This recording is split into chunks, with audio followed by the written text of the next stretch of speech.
Tuhan firman-Mu ajaib, kekal meski gunung menghilang. Tiada huruf yang gagal, tak terpatahkan siasat. Hidup seperti-Mu ya Allah, lebih dari emas. Aku bersaksi kitab-Mu, kitab yang suci. Mendengarkan firman-Mu, hibur hati yang luka. Terangilah langkahku kemanapun ku pergi. Biarkanlah firman-Mu berkuasa atasku. Ubahkanku, bebaskanku, ku mau menyenangkan-Mu. Tuhan firman-Mu ajaib, ubah dan bebaskan aku. Mau menyenangkan-Mu. Salam jumpa para pemirsa terkasih, saya menyambut Anda sekalian dimanapun Anda berada dalam episode yang terbaru program studi harian kita Semua Kitab Suci.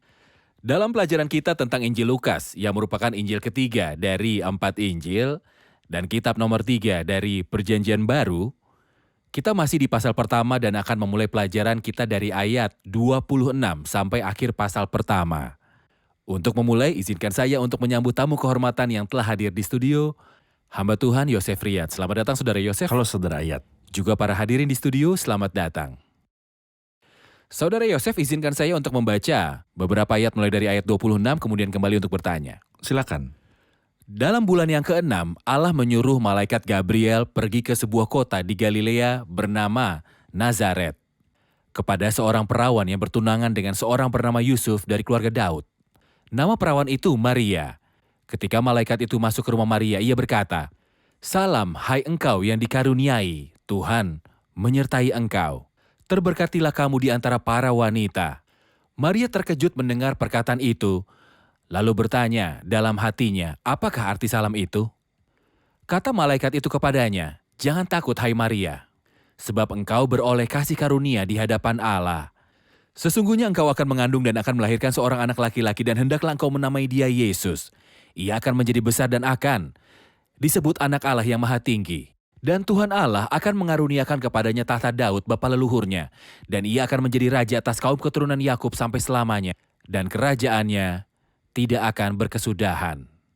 Ini adalah pengumuman pada saat malaikat Gabriel datang kepada perawan Maria di kota Nazaret. Mohon berikan kami gambaran awal tentang karakter Maria yang diberkati dan Yusuf suaminya, latar belakang sosial dan latar belakang dari spiritual dari Maria, dan juga Yusuf. Seperti yang kita bahas di episode sebelumnya, ada 7 orang yang saleh pada waktu itu. Kita tahu bahwa ke-7 orang itu adalah Yusuf dan Maria, Zakaria, dan Elisabet, dan Yohanes Pembaptis. Kemudian setelah itu kita membaca tentang Simeon yang saleh dan Ana sang nabiah. Mengenai kesalehan, mereka memang saleh. Tapi seperti yang kita pahami, mereka adalah orang-orang miskin. Maria yang diberkati adalah seorang gadis miskin, bukan dari keluarga sombong ataupun kaya. Dan Kristus, kemuliaan baginya memilih untuk datang sebagai orang miskin. Dia yang di mana langit dan bumi dan segala isinya adalah kepunyaannya. Alkitab memberitahu kita bahwa meskipun dia kaya, tapi karena kamu dia menjadi miskin. Ketika Maria yang diberkati mempersembahkan korban untuk pemurniannya menurut hukum, dia mempersembahkan korban orang miskin karena dia miskin. Dan Yusuf adalah seorang tukang kayu. Dan seorang tukang kayu di sebuah desa, Anda dapat membayangkan hari ini apa status sosialnya. Seorang tukang kayu di sebuah desa. Tapi meskipun dia miskin, dia saleh dan Tuhan tidak melihat keagungan eksternal yang kosong, tapi dia menjaga hati, dan hatinya benar di hadapan Tuhan. Benar, dikatakan kepada Maria, "Sesungguhnya engkau akan mengandung dan akan melahirkan seorang anak laki-laki, dan hendaklah engkau menamai dia Yesus." Nama Yesus disebutkan, tetapi disebutkan juga apa yang akan Kristus lakukan, program kehidupan Kristus dan pelayanan Kristus dan pemerintahan Kristus. Dalam pengumuman singkat ini, mohon ceritakan tentang pribadi Kristus dan pekerjaannya.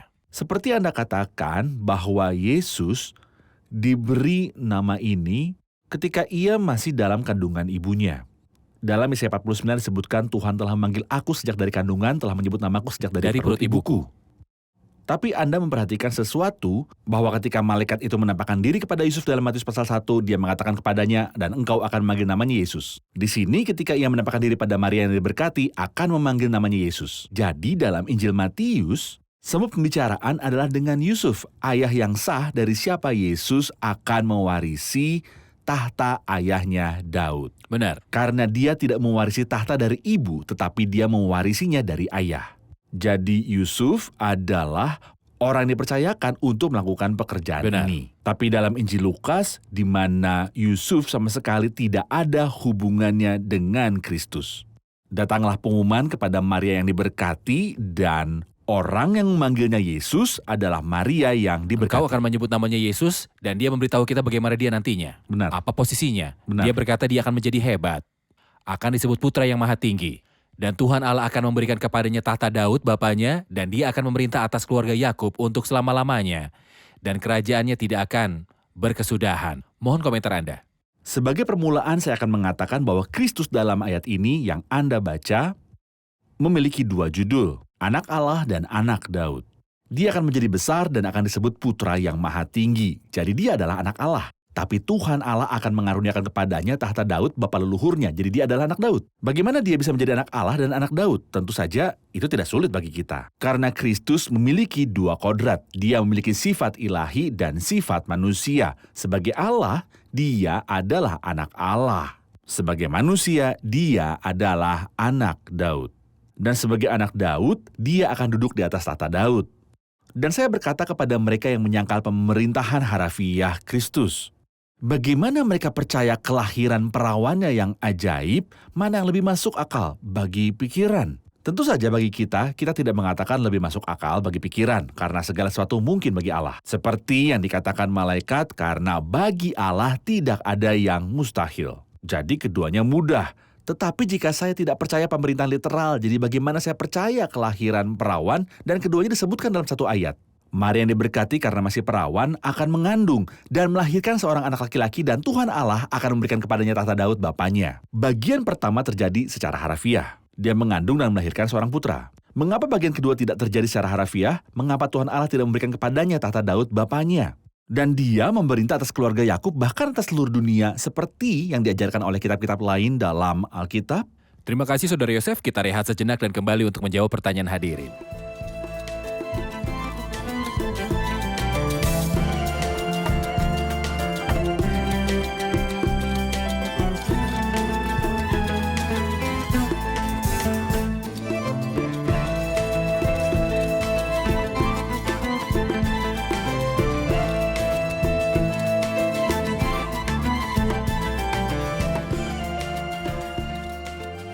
Dalam ayat 34 kata Maria kepada malaikat itu, bagaimana hal itu mungkin terjadi karena aku belum bersuami?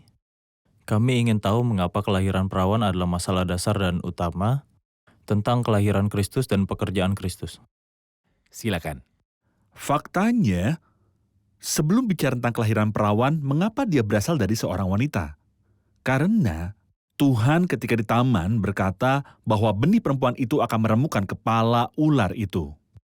Dan mengapa dia harus berasal dari seorang wanita? Karena setan mencemarkan wanita ketika dia menggunakannya untuk masuk ke dalam dosa. Oke. Dan Tuhan Allah ingin menghormati wanita itu dengan menjadi sarana melalui mana juru selamat akan masuk. Oleh karena itu, ada suatu keharusan bahwa Mesias akan lahir dari seorang wanita. Karena Allah sanggup mengutus dia tanpa dilahirkan. Tapi dalam kasus ini, akankah dia menjadi manusia dalam arti kata yang sesungguhnya? Sama sekali tidak. Sama sekali tidak. Dia berkata tentang dia dalam ayat 14, manusia yang lahir dari perempuan. Kemudian, dia harus dilahirkan dari seorang wanita. Tapi, apakah melalui kelahiran normal? Apakah melalui seorang pria yang menikahi seorang wanita? Jadi hasilnya Tuhan datang? Mungkinkah Tuhan datang ke dunia atas kehendak manusia? Sama sekali tidak. Jika dalam Yohanes 1 dia mengatakan bahwa sifat baru yang ada dalam orang percaya bukan dari keinginan manusia, bukan dari darah, dan bukan dari keinginan daging, jadi mungkinkah putra Tuhan datang melalui pernikahan seorang pria dan seorang wanita? Kelahiran perawan itu perlu sehingga Kristus menjadi manusia seutuhnya. Manusia tidak ada hubungannya dengan membawa dia ke dunia. Tapi saya katakan itu di luar ekspektasi dan pemikiran. Ketika kabar gembira dibawakan kepada orang-orang yang diberkati, dia terkejut dan berkata, bagaimana hal itu mungkin terjadi karena aku belum bersuami. Dan ketika Yusuf menerima berita itu, dia juga terkejut.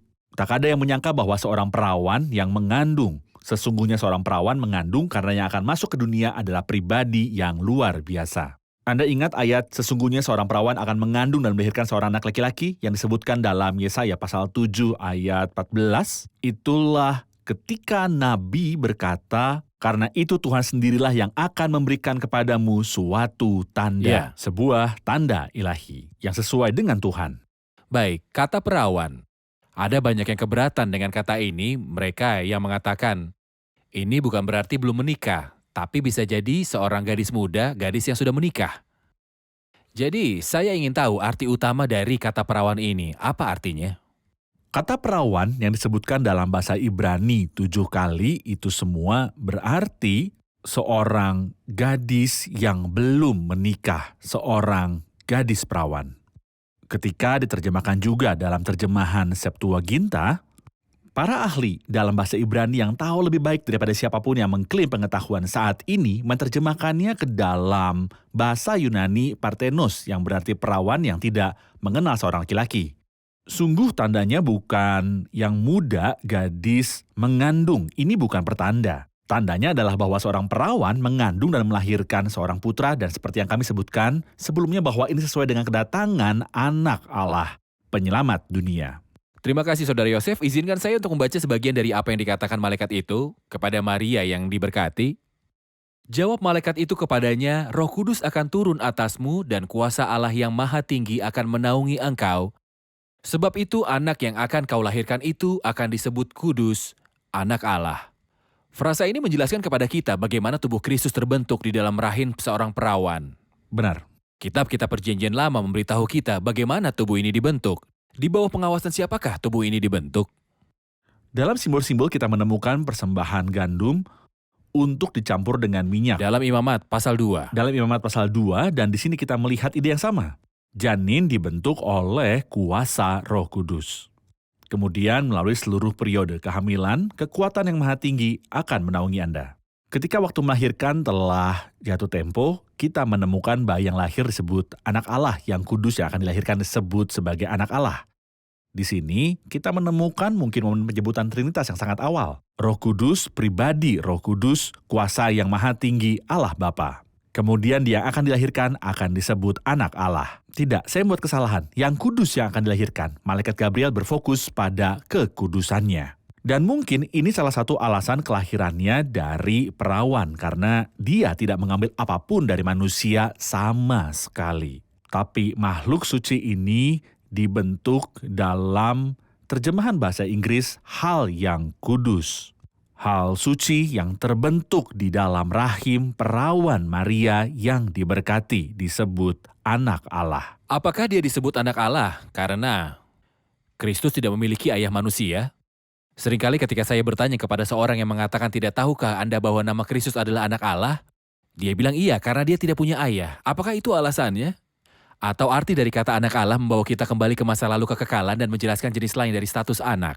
Kata anak Allah memiliki dua arti atau izinkan saya mengatakan Kristus memiliki dua status anak. Keputraan abadi. Kemudian keputraan yang terjadi dalam kepenuhan waktu. Saya pikir di sini dia menunjuk ke status anak yang diproses, yang kudus yang akan dilahirkan akan disebut anak Allah. Tetapi ketika Anda baca misalnya Mazmur 2 ayat 7, Aku mau menceritakan tentang ketetapan Tuhan. Ia berkata kepadaku, Anakku engkau telah kuperanakan pada hari ini. Lihat urutannya, engkau anakku selamanya. Engkau telah kuperanakan pada hari ini dalam penggenapan waktu. Karena dia adalah anak yang kekal. Ketika dia lahir dari perawan Maria yang diberkati, dia dipanggil pada saat itu anak Allah. Jadi ada status keputraan yang kekal dan status keputraan yang terjadi. Jadi karena itu tidak benar untuk mengatakan bahwa dia lahir dari Bapa sebelum segala zaman. Tidak, ini adalah kesalahan. Dia adalah anak Allah dari kekekalan dan lahir ketika penggenapan waktu telah tiba. Jika kita katakan bahwa dia lahir dari Tuhan, maka ada yang dahulu dan yang kemudian. Oke. Ini sama sekali tidak benar. Dia adalah putra Allah yang kekal, yang berarti yang esa, yang menyatakan Tepat. Tuhan atau yang setara dengan Tuhan, yang mewakili Benar. Tuhan, inilah arti kata anak Tuhan. Terima kasih telah menyebutkan ini sehingga pemirsa memperhatikannya karena itu adalah kesalahan umum. Dan itu adalah kesalahan seperti yang mereka katakan dalam bahasa Inggris mengambil kesalahan fatal. Terima kasih. Reaksi Maria yang diberkati dalam ayat 38, kata Maria, "Sesungguhnya aku ini adalah hamba Tuhan, jadilah padaku menurut perkataanmu itu." Lalu malaikat itu pergi meninggalkan dia. Apa karakter Maria yang dinyatakan dari reaksinya ini? Saya mengagumi tanggapan ini, dan saya melihat dua hal dalamnya yang sangat Allah kasihi, kerendahan hati, dan iman. Jadi, saya adalah pelayan Tuhan. Betapa rendah hati. Kemudian ketika dia menyanyikan lagunya, sebab ia telah memperhatikan kerendahan hambanya. Di dunia penuh kesombongan dan penuh kebencian, gengsi, dan kesombongan. Tuhan sedang mencari yang hina dan rendah hati. Sebab ia telah memperhatikan kerendahan hambanya, tapi juga hal lain, jadilah padaku menurut perkataanmu, memang benar aku perawan. Dan tidak pernah terdengar bahwa seorang perawan mengandung, tetapi selama Tuhan mengatakannya, saya percaya, saya memiliki iman. Dan Elizabeth setelah itu mengatakan kepadanya, berbahagialah dia yang percaya, sebab apa yang dikatakan kepadanya dari Tuhan akan terlaksana. Iman itu baik. Kerendahan hati itu baik, dan semoga Tuhan membantu kita untuk memiliki kedua kualitas ini. Terima kasih Saudara Yosef. Saudara Yosef, dari ayat 39 sampai 45, kunjungan Maria yang diberkati ke Elizabeth, apa yang terjadi di dalamnya? Dalam pembicaraan tentang malaikat Gabriel kepada Maria yang diberkati, dia menunjuk pada apa yang terjadi pada kerabatnya Elizabeth. Dan sepertinya dia adalah seorang gadis yang tidak tahu harus berbuat apa. Dia akan hamil ketika dia masih bertunangan dengan Yusuf. Apa yang akan dia katakan pada Yusuf? Situasinya sulit, sangat rumit. Jadi dia bilang yang terbaik adalah pergi ke wanita kudus ini, Elizabeth, untuk menerima pendapat dan nasihatnya. Kepada siapa dia bisa mengatakan apa yang telah terjadi padanya?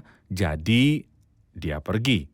Dan biasanya kunjungan kepada yang kudus membawa berkat bagi keduanya. Memang selama kunjungan Maria yang diberkati ke Elizabeth, mereka adalah berkat untuk satu sama lain. Sebenarnya Elizabeth adalah karakter yang terhormat dan luar biasa. Begitu dia mendengar suara Maria yang diberkati, bayi itu melompat kegirangan di dalam rahimnya. Dan Anda dapat melihat sesuatu yang bagus.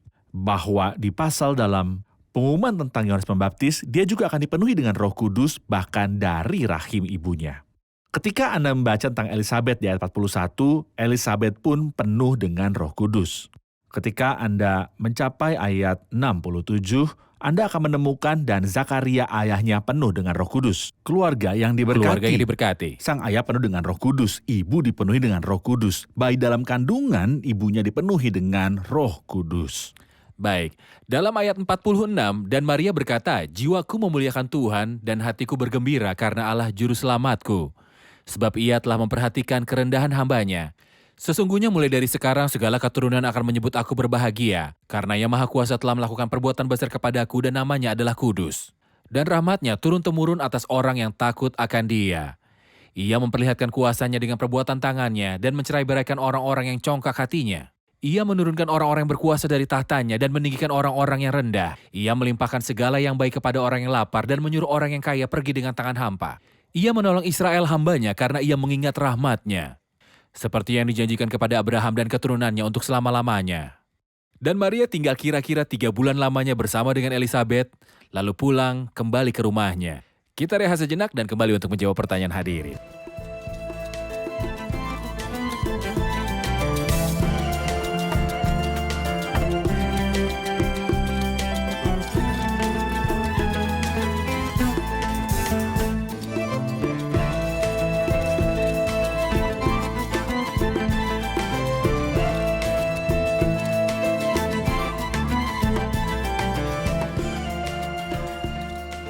Ayat 47 dalam nyanyian Perawan Maria, dia berkata, "Hatiku bergembira karena Allah Juru Selamatku." Apakah Maria yang adalah ibu Juru Selamat membutuhkan keselamatan juga seperti kita? Silakan Saudara Yosef. Ayat ini jelas dan eksplisit. Dia berkata, "Dan hatiku bergembira karena Allah Juru Selamatku." Tentunya dia membutuhkan keselamatan, dan tentu saja dia menikmati keselamatan. Meskipun dia diberkati dan semua generasi menyebutnya diberkati karena dia memperoleh hak istimewa dan kehormatan, sebuah kehormatan yang tak tertandingi. Dan seperti yang kami sebutkan di episode sebelumnya, salah satu nama Kristus adalah pujaan orang-orang perempuan.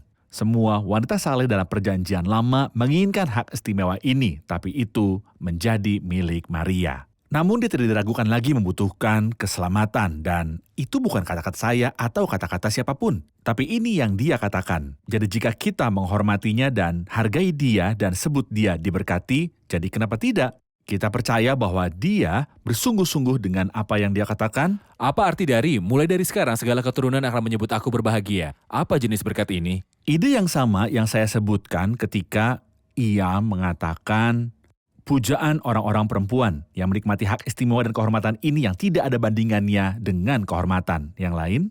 Ini adalah Maria yang diberkati dan itulah pasalnya. Semua generasi berkata seolah mereka berkata, terberkatilah dia. Dia memenangkan kehormatan besar dari surga. Mengapa? Karena dia rendah hati, karena dia percaya. Dan saya pikir setiap jiwa yang rendah hati dan percaya akan mendapatkan kehormatan besar dari surga. Tidakkah cukup bahwa kita menjadi anggota tubuh Kristus dari dagingnya dan tulang-tulangnya? Terima kasih Saudara Yosef. Setelah itu dari ayat 57 sampai 66 tentang peristiwa kelahiran Yohanes Pembaptis. Mohon komentar Anda. Ketika waktunya tiba untuk melahirkan Yohanes Pembaptis, Elisabet melahirkan Yohanes seperti yang dikatakan malaikat kepadanya. Kita perhatikan bahwa Zakaria yang tidak percaya dan karena itu menjadi bisu tidak dapat berbicara. Kita mengerti dari ayat 62 bahwa dia juga tuli, dia tidak bisa mendengar. Tapi ketika Pembaptis lahir, dia bisa berbicara dan mendengar. Dan Tuhan membawa kembali tawanannya jika saya bisa mengatakannya. Dan tentu saja dia adalah penyebab kegembiraan dan kegembiraan bagi banyak orang. Dan di atas semuanya bersuka cita atas kelahirannya adalah Zakaria dan Elisabet. Saudara Yosef, setelah itu saya akan membaca pujian Zakaria dalam ayat 67 dan saya ingin Anda untuk mengomentarinya. Dikatakan, dan Zakaria ayahnya penuh dengan Roh Kudus lalu bernubuat, katanya, terpujilah Tuhan Allah Israel sebab ia melawat umatnya dan membawa kelepasan baginya. Ia menumbuhkan sebuah tanduk keselamatan bagi kita di dalam keturunan Daud hambanya itu, seperti yang telah difirmankannya sejak purbakala oleh mulut nabi-nabinya yang kudus, untuk melepaskan kita dari musuh-musuh kita dan dari tangan semua orang yang membenci kita, untuk menunjukkan rahmat-Nya kepada nenek moyang kita dan mengingat akan perjanjiannya yang kudus, yaitu sumpah yang diucapkan kepada Abraham bapa leluhur kita, bahwa ia mengaruniai kita supaya kita terlepas dari tangan musuh dan dapat beribadah kepadanya tanpa takut, dalam kekudusan dan kebenaran di hadapannya, seumur hidup kita.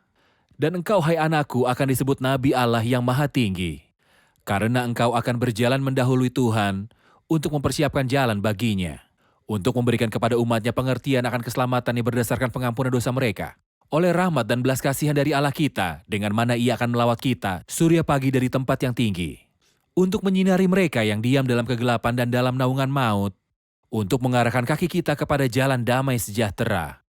Adapun anak itu bertambah besar dan makin kuat rohnya, dan ia tinggal di padang gurun sampai kepada hari ia harus menampakkan diri kepada Israel. Kita harus berhenti pada pujian ini, Saudara Yosef, tentang apa yang Zakaria katakan tentang pribadi Kristus. Silakan. Saya perhatikan bahwa sebagian besar lagi pujian bukan tentang putranya, dengan karenanya dia sangat bahagia. Ya. Tapi tentang Kristus, Ya. dan ini menunjukkan kepada kita bahwa pria ini memiliki pemikiran Dia Tuhan. terhormat. Benar-benar pria terhormat. Anda perhatikan dalam ayat 72, dia berkata, seolah-olah dia menyebut nama Elisabet dan nama Zakaria dan nama Yohanes. Lihat apa yang dikatakan di ayat 72 untuk menunjukkan rahmat-Nya. Ini adalah pengertian untuk nama Yohanes, belas Ya. kasihan Tuhan, rahmat Tuhan. Ya, Untuk menunjukkan rahmat-Nya kepada nenek moyang kita dan mengingat akan perjanjiannya yang kudus. Zakaria. Zakaria. Ya. Sumpah yang dinyatakan kepada nenek moyang kita Abraham. Sumpahnya yaitu Ya. Elisabet. Elisabet. Ya. Ini Elisabet. Seolah dia menyebut keluarga tidak hanya sebagai nama yang dia senangi, tapi dia mengingat cara Tuhan berurusan dengan para ayah dan juga dengan generasi kontemporer yang hadir selama ucapan ini dinyatakan. Betapa kuatnya kenyataan bahwa Allah mendatangi kita. Dan di sini apa yang dia katakan? Dengan mana ia akan melawat kita surya pagi dari tempat yang tinggi, untuk menyinari mereka yang diam dalam kegelapan dan dalam naungan maut, untuk mengarahkan kaki kita kepada jalan damai sejahtera. Apa status bangsa ini? Apa status seluruh umat manusia sebelum Kristus datang? Mereka duduk dalam kegelapan dan bayang-bayang kematian. Terpujilah Tuhan. Bangsa yang berjalan dalam kegelapan telah melihat terang yang besar karena inkarnasi Kristus. Para malaikat berkata, sesungguhnya aku memberitakan kepadamu kesukaan besar untuk seluruh bangsa. Hari ini telah lahir bagimu juru selamat, yaitu Kristus di kota Daud. Sebenarnya kedatangan Kristus adalah peristiwa khas yang membagi sejarah sebelum kelahiran Kristus dan setelah kelahiran Kristus. Baik, itulah yang dia katakan tentang pribadi Kristus. Apa yang dia katakan tentang pembaptis? Dia mengucapkan kata-kata indah tentang pembaptis, dan engkau, hai anakku, akan disebut Nabi Allah yang maha tinggi karena engkau akan berjalan mendahului Tuhan untuk mempersiapkan jalan baginya sebagai penggenapan nubuat Yesaya. Persiapkanlah di padang gurun jalan untuk Tuhan, luruskanlah di padang belantara jalan raya bagi Allah kita. Jadi juga semua pikirannya, bahkan ketika dia memikirkan putranya, dia juga disibukkan oleh peristiwa terbesar yang tidak ada bandingannya dengan apapun, kelahiran Kristus. Terima kasih, kita telah di akhir episode. Mari rangkum bersama para hadirin. Apa yang telah Anda pelajari? Saya sangat terdorong oleh ayat 37 yang mengatakan sebab bagi Allah tidak ada yang mustahil. Tuhan yang mengatakan dan Dia mampu melakukan dan menggenapinya. Kita mengerti bahwa Kristus harus datang dari seorang wanita karena Tuhan di Taman Eden mengatakannya. Benih perempuan itu akan meremukan kepala ular, dan sebagaimana wanita itu penyebab masuknya dosa ke dalam dunia, Tuhan menghormatinya dengan menjadikannya alasan masuk ke dalam dunia. Kami melihat dalam pengumuman malaikat bahwa dia akan menjadi besar.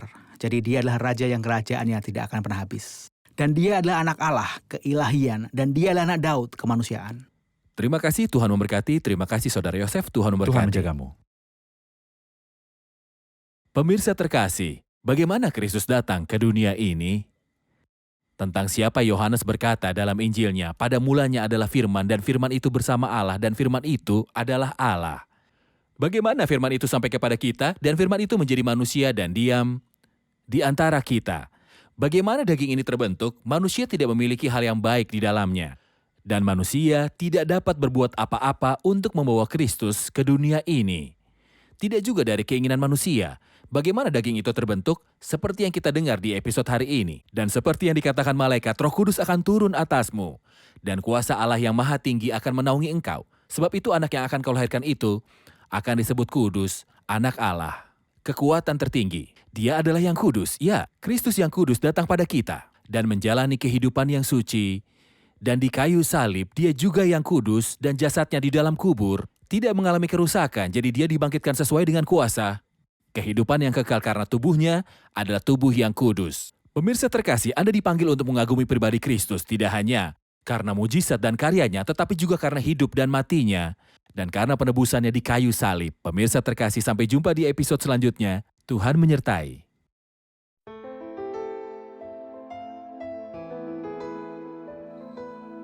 Tuhan firman-Mu ajaib, kekal meski gunung menghilang. Tiada huruf yang gagal, tak terpatahkan siasat. Hidup seperti-Mu ya Allah, lebih dari emas.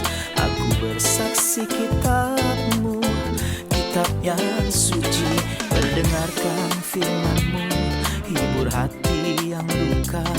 Terangilah langkahku kemanapun ku pergi.